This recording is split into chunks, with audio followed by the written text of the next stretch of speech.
নারী পুরুষ সকলেই সম্পৃক্ত হয়েছেন, কারণ সকলেই বিভিন্ন কারণে কম বেশি এই সমাজে বঞ্চিত এবং জুলুমের শিকার।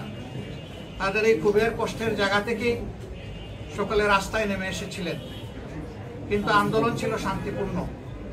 একটা পর্যায়ে শান্তিপূর্ণ আন্দোলন কারো কারো অদূরদর্শী কথাবার্তার কারণে, বক্তব্যের কারণে, এবং একটা পর্যায়ে আপনারা জানেন যে দলীয় কি বলবো, আমি মা বাপ তো আমাকে সভ্যতা শিখিয়েছেন, আমি এই যুব সমাজকে সন্ত্রাসী বলতে আমার বড় কষ্ট হয়। তাদেরকে লেলিয়ে দেওয়া হয়, হাতে অস্ত্র তুলে দেওয়া হয়, তারা বিভিন্ন বিশ্ববিদ্যালয় এবং হলে ঝাঁপিয়ে পড়েন। বিশেষ করে ঢাকা বিশ্ববিদ্যালয়ে তুমুল সংঘর্ষ হয়। সেই সংঘর্ষে আমাদের কলিজার টুকরা যুবতী ছাত্রী মেয়েরাও সন্ত্রাসীদের হাত থেকে রেহাই পায়নি।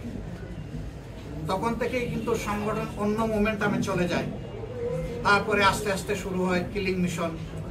প্রথম দিন 6 জন, তারপরের দিন কয়েকজন আল্লাহই ভালো জানেন।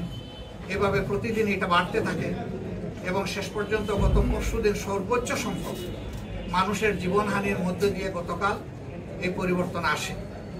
কিন্তু আমরা অতীব দুঃখের সাথে লক্ষ্য করছি যে এই ধরনের একটি পরিবর্তনের কুশালগ্নে কিছু সুবিধাবাদী দুর্বৃত্ত বাংলাদেশের বিভিন্ন জায়গায়, শহরে এবং গ্রামাঞ্চলেও বিভিন্ন সরকারি স্থাপনা, প্রতিপক্ষের বাড়িঘর এবং ক্ষেত্র বিশেষে কিছু কিছু জায়গায় বিভিন্ন ধর্মাবলম্বীদের তাদের ধর্মীয় প্রতিষ্ঠানে আঘাত হানা হয়েছে, কোথাও ভাঙচুর করা হয়েছে, লুটপাট করা হয়েছে, অগ্নিসংযোগ করা হয়েছে।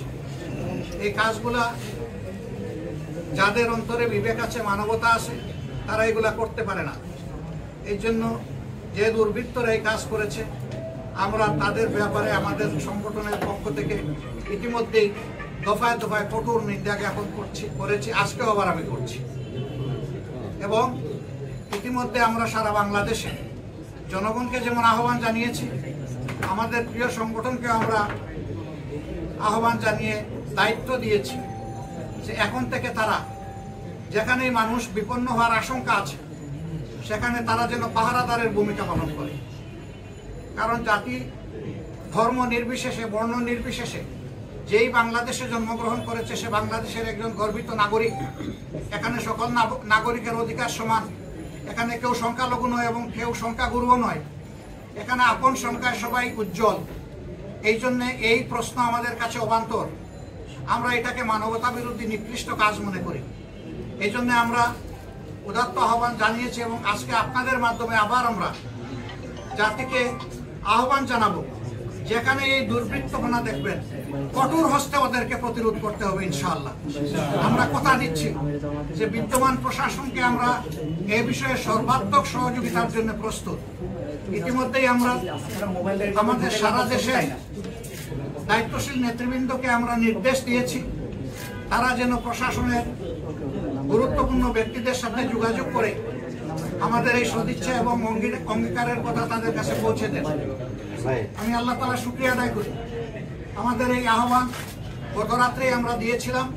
গত রাত থেকেই বিভিন্ন জায়গায় আমাদের লোকেরা এই পাহারাদারের ভূমিকা পালন করছে। কিন্তু ৫৬,০০০ বর্গমাইলের এই দেশে কোথায় কোন ফাঁক করে, কোন দুর্বৃত্ত কোন দুর্ঘটনা করিয়ে বসে, এই জন্য এই ক্ষেত্রে শুধু একটা সংগঠন বা দুটা সংগঠনের দ্বারা এই দুর্বৃত্তপনা প্রতিরোধ করা সম্ভব নয়। এখানে আপামর জনগণের স্বতঃস্ফূর্ত দায়িত্বশীল অংশগ্রহণ আমরা প্রত্যাশা করছি। যদি গোটা সমাজ এবং প্রশাসন আমরা একত্রে কাজ করতে পারি তাহলে অবশ্যই এই দুর্বৃত্তরা আর দুঃসাহস দেখাবে না এবং যারা ইতিমধ্যে এই কাজগুলো করেছে তাদেরকে অবশ্যই আইনের আওতায় আনতে হবে। দেশে যখন স্বাভাবিক আইন ফিরে আসবে তখন তাদেরকে ছাড় দেওয়া ঠিক হবে না। তারা যদি এখানে বিচারহীনতার এই সুযোগ পায় তাহলে নতুন অপরাধের জন্ম দেবে। এই জন্য তাদেরকে আইনের যথাযথ প্রয়োগের মাধ্যমে কঠোর শাস্তি বিধান করতে হবে। সম্মানিত ভাইরা, এই দেশটা আমাদের। এই কয়েকদিন যে কোনো কারণেই হোক, অস্থিরতার কারণে, মানুষের মনের কষ্টের কারণে প্রবাসে যে ভাইয়েরা ছিলেন তারা অনেকেই রিমিটেন্স পাঠানো বন্ধ করে দিয়েছিলেন, বা কেউ কেউ এর ক্যাম্পেইনও করেছেন। এই ব্যাপারে আমরা আমাদের সংগঠনের পক্ষ থেকে কোনো কথা বলি, কারণ দেশ আমাদের সবার। দেশ বেঁচে থাকলে আমরাও বেঁচে থাকবো। দেশের অস্তিত্বই যদি না থাকে আমরা বাঁচবো কি করে? এই জন্য আমরা প্রবাসী ভাইদেরকে এবং দেশে যারা আছেন ব্যবসায়ী ভাইদেরকে আমরা বলবো যে আসুন, এই দেশকে একটা বিধ্বস্ত অবস্থা থেকে তুলে উঠানোর জন্য আমরা সম্মিলিতভাবে কাজ করি। সবাই সহযোগিতার হাত আমরা বাড়িয়ে দিই এবং আমরা সচেতন নাগরিক হিসাবে আমরা আমাদের দায়িত্ব পালন করি। আমার প্রিয় বন্ধুগণ, আজকের মতো আমরা কথাগুলোকে এখানেই শেষ করতে চাচ্ছি।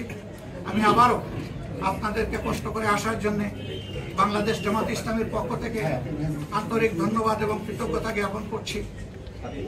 আমি আশা করছি যে আগামী দিনগুলোতে সাংবাদিক বন্ধুদের সাথে মিলেমিশে আমরা এই জাতি গঠনে ইনশাআল্লাহ আমরা ঐক্যবদ্ধ প্রয়াস চালাতে পারবো। আল্লাহ, আমরা গতকাল আপনারা দেখেছেন যে রাষ্ট্রপতি ভবনে রাজনৈতিক দলগুলোর সাথে মহামান্য রাষ্ট্রপতি বসেছিলেন। সেখানে আমরা কিছু দাবি পেশ করেছিলাম। অনেকগুলো দাবি তিনি যুক্তিসঙ্গত হিসাবে তখনই মেনে নিয়েছেন এবং ইতিমধ্যে অনেকটা বাস্তবায়নও করেছেন।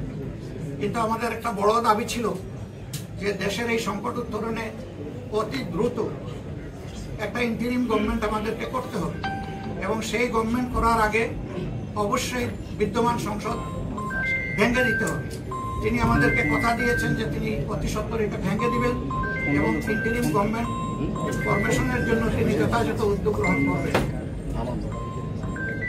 সম্মানিত ভাইয়েরা, আমরা মহামান্য রাষ্ট্রপতি বরাবরে জনগণের পক্ষ থেকে আমরা জোর দাবি জানাবো যে এই বিষয়টাকে মোটেই বিলম্বিত না করে তিনি যেন অতি দ্রুত উদ্যোগ নিয়ে সংসদকে ভেঙে দেন এবং ইন্টারিম গভর্নমেন্ট বা অন্তর্বর্তীকালীন সরকার গঠন করে জনগণের সরকার ফিরিয়ে আনার পদ্ধতি শুরু করেন।